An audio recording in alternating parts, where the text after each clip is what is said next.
Here today on WHCP with Yvette Robinson, who is the housing specialist and outside consultant working for the City of Cambridge. She's been working with the city on and off since 2018. She was brought on by the former mayor, Victoria Stanley Jackson.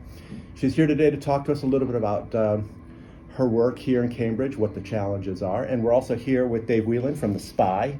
Say hi, David. Hi, greetings. Okay. Nice to have you with us. Thank you. It's good to be here. Thanks. Tell us a little bit about how you came to this job and what you were asked to do here in Cambridge on the housing front. So actually it was like 2018. I was just kind of looking at expanding some of the work that I've been doing back in Michigan. You're from Detroit? Detroit, Michigan, yes. I'm from Detroit. And I did a lot of work in communities, community and economic development in the Detroit area, Highland Park to be specific, one of the cities. And I saw this position that, the city of Cambridge was looking for a housing specialist, and I've always loved this part of the country between DC and Baltimore, this area, and I just thought it was a great fit for what I enjoy doing.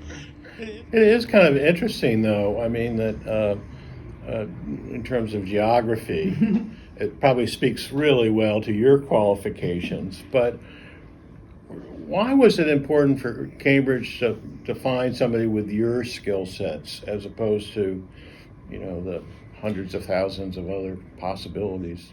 I think what's similar is the challenges that you'll see in some of the neighborhoods and in some of the cities that have a little bit more challenges to the redevelopment, housing development, and things like that. It's not. It's a skill that you learn over the years. You work with the community a lot over the years. And there are just some special tools that are unique to assist in actually making an impact in the community. And so I think a lot of the work that I've done in Highland Park and Detroit and other places, that I think it really fit in what Cambridge is looking to do, particularly in the Pine Street Historic District, was right within my wheelhouse. Yeah. Is the idea here in Cambridge to focus on Pine Street? And if it is to focus on Pine Street, what is the plan? I mean, is it to redevelop? Is it to shore up what's already there? It is right now currently with the assistance that we have with the state of Maryland and Secretary Halt and the governor, the support that they have really been putting forth for Cambridge, particularly with Pine Street Historic District, and really looking to revitalize that community and really put some investment and make an impact in that community where the city just hasn't seen it happen in the past. So it's really wonderful to see that type of support coming from that level, from the government at that level, and then also partnering with other organizations such as Habitat for Humanity, Chop Tank. They've been working in that community, I would say maybe like close to 10 to 12 years. They just, came in on their own. And then as they continue to do stuff, the state taking attention, the city working with them. And it just became a great partnership between City of Cambridge, Habitat for Humanity, and the state of Maryland to really do revitalization in that community. And so what it entails is housing, looking at doing housing rehab for to help shore up, as you say, some of the existing residents, to really try to assist those folks that have stood the test of time, still there, investing in the community, help them with what they have. Also creating new housing opportunities for those that want to purchase homes, that want to see really want to stay there in the community and purchase homes there and grow their families or whatnot there. Also with the amenities, what does the parks look like? What does the infrastructure look like? Just all those wraparound things that really help make a community or a neighborhood really become vibrant and an attractive place to be and raise your children and grow. Do we have any fix at all on how much of Pine Street itself is rental and how much of it is owner occupied? You know what? We do. unfortunately, I don't remember the numbers off the top of my head, What's but the it general actually, split? it is, it's a lot more rental. The rental is higher than the homeownership currently, and that's one of the things that we really want to work to change. In 2018, one of the things we did a lot of community engagement meetings, and with that we came up with the Cambridge Neighborhood Revitalization Plan, and that is available on the city's website.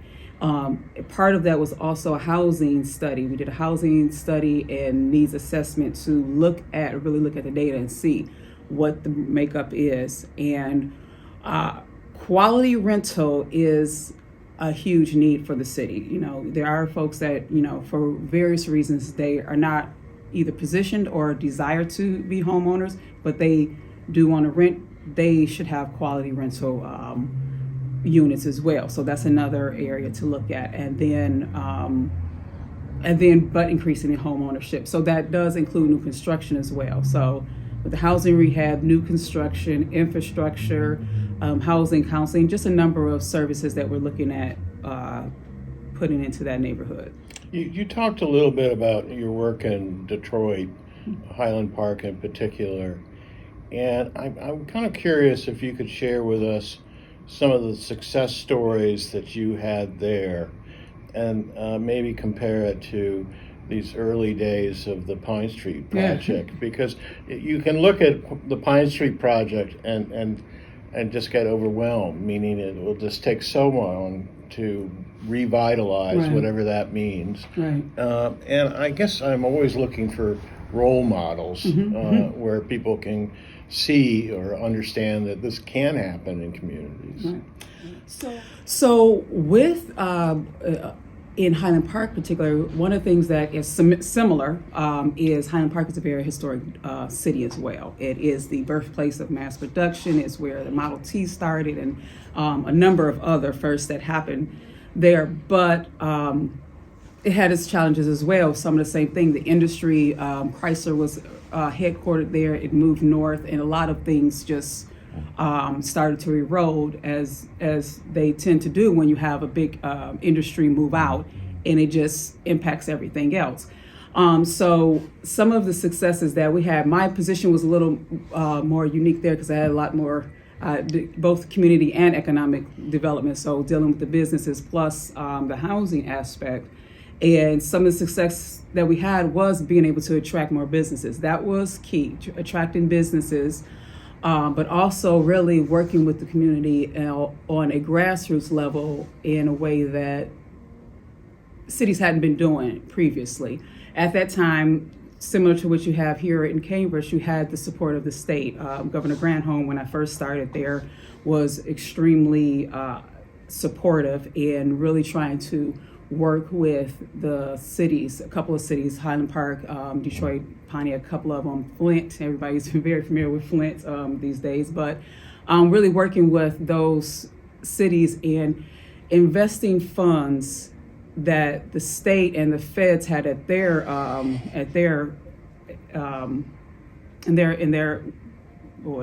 piggy bank, if you will, that they had available to them, investing those into the city, but also really working hand in hand, because it wasn't just a matter of putting the funding in, but also having a comprehensive plan into how this funding is used. And a lot of that entailed meeting with the community, hearing the voice of the community. Is it just housing, or is it houses and parks? Is it houses and, is it investment in some of the small businesses? Because at that time, again, Michigan being a very big manufacturing state, but you saw that there needed to be some retooling in the way that we approach the economy and creating businesses and creating jobs that then created the population that helped sustain and support the housing needs there too. So it's really a whole cycle that everything's working together. And it's environs, right? We're not talking about strictly Pine Street alone, are we? No, it is the Pine Street Historic District. So that is very important to really stress that it's not Pine Street by itself, but it is the triangle, if you will, and then the other parts that branch out within that boundaries, the actual mapped out historic boundaries. And when you talk about bringing in business investment. Are there any prospects out there? I mean, I've seen right now there's a new deli that opened up. In fact, we did a story about them a few weeks ago, maybe a few months now. But there's not much else, and I've always been curious about that. As being a relative newcomer, I hear all about the history of Pine Street, and there were clubs, and there were restaurants, and there were stores. That's not there now. What's it going to take to bring that back? So I do know that outside that the business aspect is a little bit outside of my scope of work for the city, but in partnering, working with obviously counterparts in the city, I know that economic development, for instance, they are working on various ways to attract businesses there. So that plan I can't speak to particularly, but I do know that there's on Pine Street, there's one business, that local person that is looking at developing what do you call it, convenience store and some other restaurants and things there. There are some things in the works.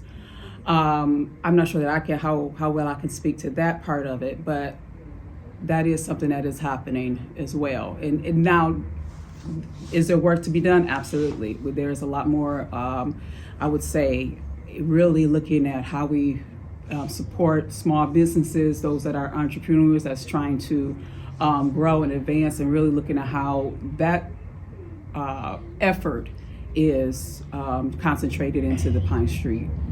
And that's actually obviously going to impact everything that we're doing in housing as well. I guess just for someone who has not been watching this as carefully as others, I'm curious about where you believe progress has been made, and what could we look forward to in the next couple of years regarding that project? I would say there's been a lot of progress just in the investments that has happened in the last couple of years with the partnership with Habitat for Humanity as well as the state. So we have seen a number of homes that have been renovated and individuals being able to stay in their homes. There's one, it's a really, I'm big on historic preservation and, tradition in the family. And there's one individual, for instance, that she's been trying for the longest. Her grandparents built the house, and she's been in the house, and it's just all kinds of things that's happening, and she's just been really, really diligent on please help. She wants to stay there. It's her family's legacy. And to see that in the last couple of weeks, we finally got to a point where that's getting done, a complete total makeover, and saving a legacy for this family. And it's the tradition of that. These type of stories that are being told. Is another young lady who she's been just grinding. She works at a local fast food, and she's young. She's in her early 20s, single mom, becoming a homeowner now. She just finalized the final steps in working with Habitat and part of the grant funding that we have, and she's going to be purchasing her own home right in the Pine Street Historic District. And it's a couple of little stories here and there like that really tell the story of how this type of investment, this type of attention can really be impactful for people's lives. I mean, it's young. She's 20 some odd years old, early 20s with her children, and they're going to be owning their first home, and it's affordable for her. And that's the other thing too. Again, that goes back to what we were talking about and trying to balance the balancing act and making sure we're not pushing folks out. That her income in a traditional place would say, no, you got, we need 20% down, we need this, that, and the other. Working in this program, she's able to become a homeowner, and then even showing an example for her children for the future as well. Additionally, there's been a lot of some of the blight that's been removed through this program. Demolition and blight removal is another part of that. Number of homes new construction that's been done on High Street, some on Pine Street. And then people actually occupying those homes, people purchasing new homeowners in the district. It seems like there's always kind of a challenge where you are investing in a community, and at some point that community gets priced out of the constituency that it was aiming for. Yes. And it's very early in the Pine Street project, but you have to kind of calculate that, bake that in, but that's challenging when you're asking to create affordable rentals and affordable housing. Correct, absolutely. It is, I would say, of all, just in doing this for so many years, that's always a huge challenge. It's something that you're always trying to balance to make sure that whatever community you're working in, that you are not causing any unintended consequences. And part of that is in how you plan it. A lot of that is in planning it with the community. I think that's, for me personally, everything that I do, any community I go to, the community being involved is key to that, because that also helps to drive what is and is not allowed, what is and is not supported, and additionally the type of funding that's put in there. This is one of the things where with the state, the CDBG, the Community Development Block Grants and HUD dollars that come in, it helps to subsidize some of that, so to help control some of the way that the funding and the dollars and the investment, how it just kind of changes the landscape. So part of the qualifications for some of them, for some of the homes, are income based. So it is one of those things that we are trying to make sure that we are supporting the low to moderate incomes that are that actually need more of the help and more representative of the neighborhood, so that you kind of help control and keep making sure that the investment is for the people that are there, have been there, and that we hope to stay. A couple more weeks for, in the light of preserving the heritage there and the history there. It's, I'd argue that it pays off in the end. The interesting thing when I was working in community development was not only the fundraising and the projects, but it was the spirit of a community. Yes. And I guess I'm curious about your observations about how the community is responding to this kind of attention. Do you feel like they're rallying around it? I mean, it's hard to kind of develop a sense of community at times, even when you do have funding. Right. People are passionate. The people are very passionate about Pine Street, the district, and everything. What I've definitely found coming here, and I think one of the things really energizes me and exciting, is because they're not sleeping on it. Everybody is they're very attentive to it. You will get questioned, you will get asked questions over and over again, have the right answer, or they're not short for words or opinions, good or bad, either way. So I find that the people in this community are very passionate about Pine Street. Not even just the folks that live in the district, but I'm also finding those that outside of the district itself. Just Cambridge residents overall are concerned and passionate about, and really want to see the revitalization for this community. So the spirit of the community, I would say, is very energetic, very involved, very passionate about what's going on. It's a slow process. Yeah, It sounds like it's one house at a time.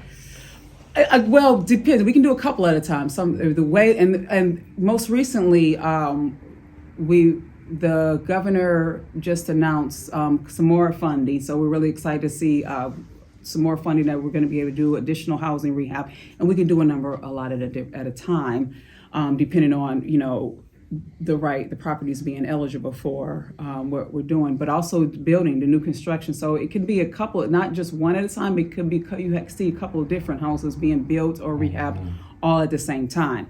And also there's the newest program is called Homeownership Works, is what the HOW stands for.